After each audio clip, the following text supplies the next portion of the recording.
Click করুন অ্যাপের bell আইকনে আর সাবস্ক্রাইব করুন এবিপি আনন্দ। সব সময় থাকুন খবরে। তৃণমূল সাংসদকে আপ্যায়ন করলেও বিজেপি সাংসদকে আটকে রাখার অভিযোগ।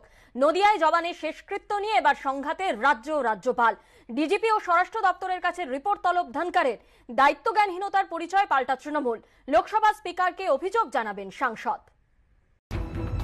বাঙালি জবানের শেষকৃত্য ঘিরেও এবার সংঘাতে রাজ্য সরকার ও রাজ্যপাল।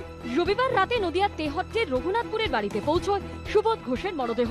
শেষ শ্রদ্ধা জানাতে উপস্থিত হন কৃষ্ণনগরের তৃণমূল সাংসদ মহুয়া মৈত্র এবং রানাঘাটের বিজেপি সাংসদ জগন্নাথ সরকার। তৃণমূল সাংসদকে আপ্যায়ন করা হলেও তাকে আটকে রাখা হয় বলে অভিযোগ করেন বিজেপি সাংসদ। নবদ্বীপ আমারই এই পুলিশ জেলার অংশ, আমি তাকে সম্মান জানাতে পারবো না, বাধা দেওয়া হচ্ছে। 20 মিনিট থেকে 30 মিনিট আনুমানিক গেটে আটকে রাখা হয়েছে, আমাকে দাঁড় করিয়ে বাধা দেওয়া হয়েছে। এই ইস্যুতে সরব হয়েছেন রাজ্যপাল। উত্তরবঙ্গে বসে মঙ্গলবার সকালে একের পর এক টুইট করে রাজ্য সরকার ও প্রশাসনকে নিশানা করেন রাজ্যপাল জগদীপ ধনকর। তিনি লেখেন, মমতা বন্দ্যোপাধ্যায়ের প্রশাসনে পুলিশের রাজনৈতিক নিরপেক্ষতা বলে কিছু নেই। পলাশী শ্মশানে নিহত জওয়ান সুবোধ ঘোষের শেষকৃত্যে সাংসদ জগন্নাথ সরকারের সঙ্গে পুলিশ সঠিক আচরণ করেনি। দায়িত্ব পালন করেননি নদিয়ার পুলিশ সুপার এবং জেলা শাসক। এই সম্পর্কে রাজ্য পুলিশের ডিজি ও স্বরাষ্ট্র দপ্তর থেকে রিপোর্ট চাইছে। এ নিয়ে পাল্টা কটাক্ষ করেছে তৃণমূল।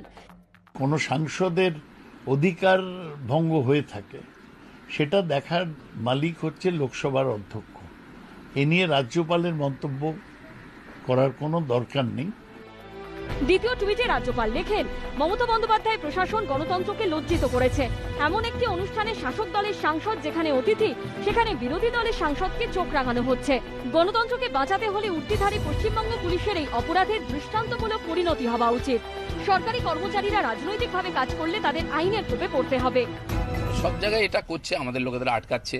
এমপি এমএলএদের প্রতি সামান্য একটা সম্মান বা তাদের অধিকারের প্রশ্ন নেই। কোনো সরকারি অনুষ্ঠানে আমাদের ডাকা হয় না, গেলে আপত্তিজনক করা হয়, অসম্মান করা হয়। আপনারা দেখেছেন জায়গায় জায়গায় আমফানের দুর্নীতি এর সময় বা কোভিডের সময় আমরা ত্রাণ করতে গেছি, সেখানে আমাদের লোককে আটকেছে।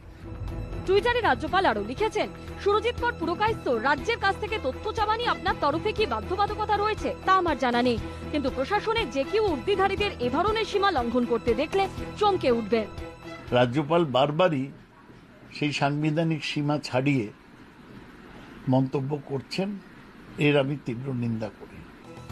সব মিলিয়ে রাজ্য সরকার ও রাজ্যপালের বাগযুদ্ধের বারুদ সপ্তমে। আশাবুল হোসেন ও ঋত্বিক মণ্ডলের রিপোর্ট, এবিপি আনন্দ।